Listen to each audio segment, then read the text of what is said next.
4 septembre. Ecclésiaste chapitre 7 verset 1 à chapitre 9 verset 18. Mieux vaut un bon renom qu'un parfum raffiné, et mieux vaut les jours de sa mort que celui de sa naissance.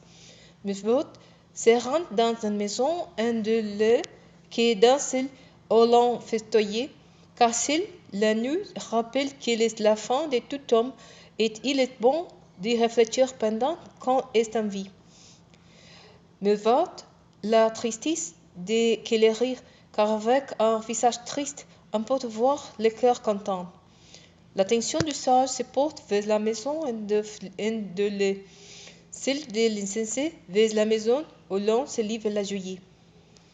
Mieux vaut écouter les reproches d'un homme sage que la chanson des insensés, que les rires de l'insensé sont comme le crépitement des épines sous une marmite. Celle-ci est vain. L'oppression peut rendre les sages insensés et les cadeaux lui corrompre le cœur.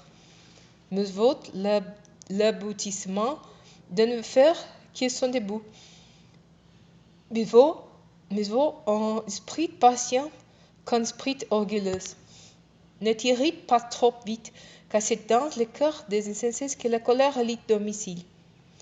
Garde-toi de dire comment se fait-il qu'autrefois les choses allaient mieux qu'aujourd'hui, car ce n'est pas la sagesse qui te dicte une telle question. La sagesse est bonne avec un héritage. Elle est avantageuse pour ceux qui veulent le soleil. Que la protection qu'offre la sagesse est comme celle qui procure l'argent. Et la sagesse présente un avantage. Elle préserve la vie de ceux qui la possèdent. Considère l'œuvre de Dieu, qui donc pourra redresser ce qu'il est au doux, au jour du bonheur et au jour du malheur. Réfléchis, car Dieu a fait l'un et l'autre, de sorte que l'homme ne puisse rien deviner de son avenir. J'ai vu tout cela au cours de mon existence dérisoire. Ici, un juste se pète à cause de sa droiture. Là, un méchant prolonge ses jours par sa perversité. Ne sois pas juste en l'excès et ne sois pas sage outre mesure. Pourquoi te détruirais-tu? Ne sois pas non plus méchant outre mesure et ne sois pas insensé. Pourquoi voudrais-tu mourir avant ton heure? Tu feras bien de prendre garde à ces deux princes sans négliger l'un et l'autre. Oui, celui qui craint Dieu s'en sortira pour les mettre en œuvre tous deux. La sagesse rend un homme plus fort qu'une ville défendue par 10 capitaines. Il n'y a cependant sur terre qu'un homme juste qui efface toujours les biens sans jamais pécher.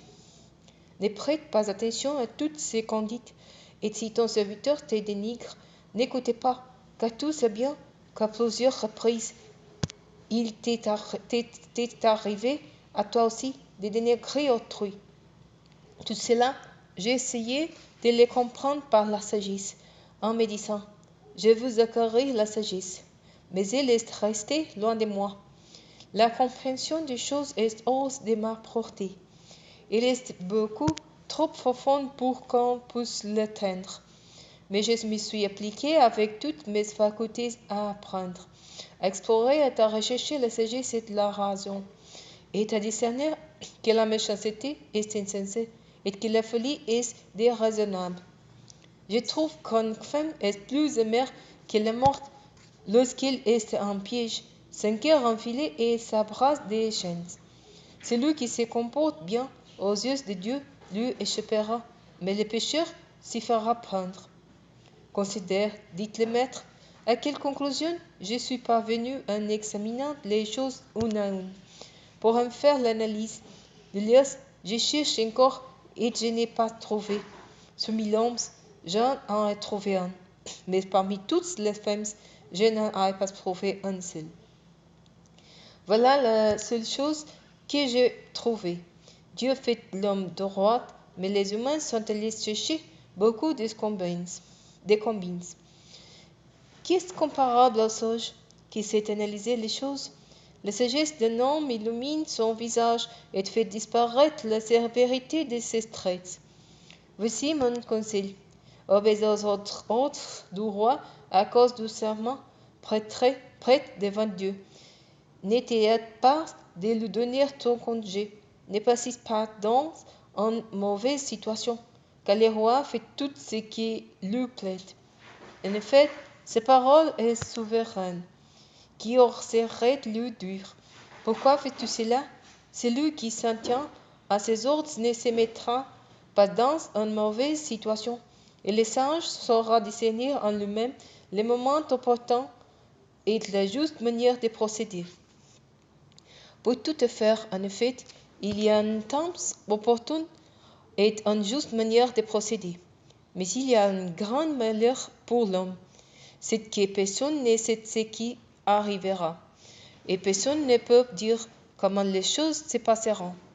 Personne n'est maître des sangs sur les vies, personne ne peut les retenir, personne n'a de pouvoir sur les jours de sa mort. Il n'y a pas de trêve dans la lutte pour survivre, et ce n'est pas la méchanceté qui sauvera celui qui s'y livre. Tout cela, je l'ai vu et j'ai beaucoup réfléchi à tout ce qui se fait sous le soleil. Il arrive qu'un homme domine sur les autres pour leur faire du mal. J'ai vu des méchants être enterrés. Les gens élèves et venant du sanctuaire, et ils les louent dans la ville pour ce qu'ils avaient fait. Cela-ci est déplorable, parce qu'une sentence contre une mauvaise action n'est pas vite exécutée. Le cœur humain est porté à faire beaucoup de mal. En effet, il arrive que le pécheur fasse 100 fois le mal et voit se prolonger ses jours.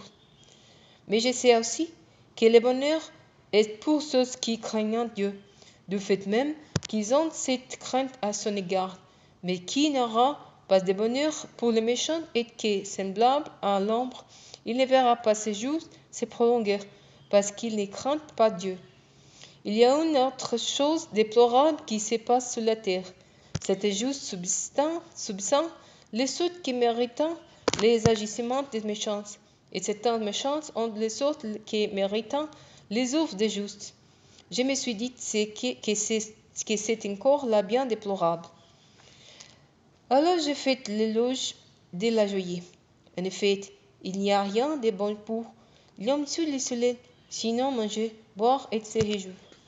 C'est là c'est qu'il l'accompagne au milieu de son dur labeur auquel il se livre pendant les jours que Dieu lui accorde de vivre sous le soleil.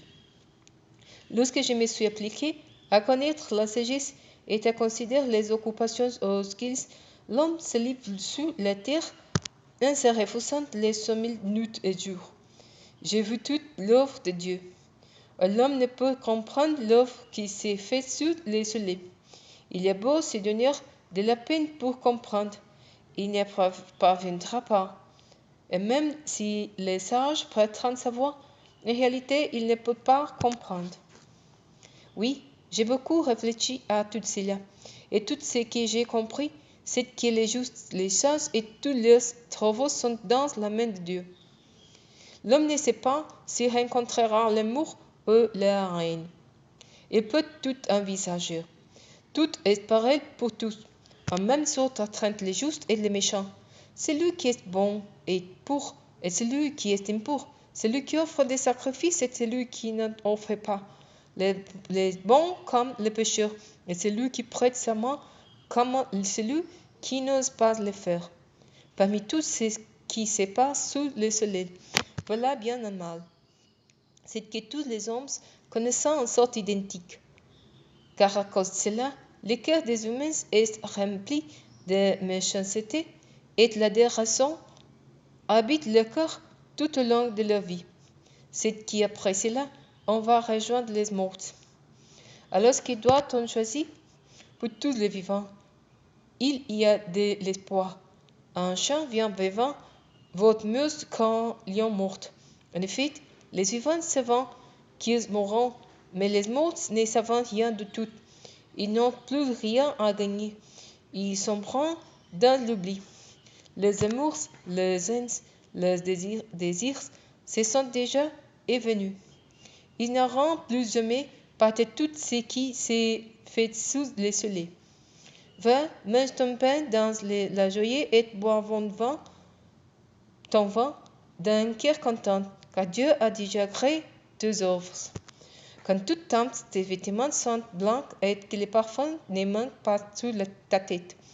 Jouis de la vie avec la femme que tu aimes. Pendant tous les jours de cette vie dérisoire que Dieu t'accorde sous le soleil.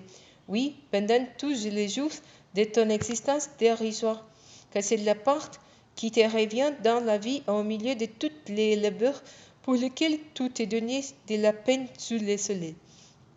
Tout ce que tu trouves à faire, fais-le avec l'énergie que tu as, car il n'y a plus ni activité, ni réflexion, ni science, ni sagesse dans les séjours des mots vers lesquels tu es en route. J'ai encore observé sur le soleil que ce ne sont pas les plus agiles qui gagnent la course, ni les plus forts qui remportent la victoire à combattre. Ce ne sont pas les sages qui ont du pain.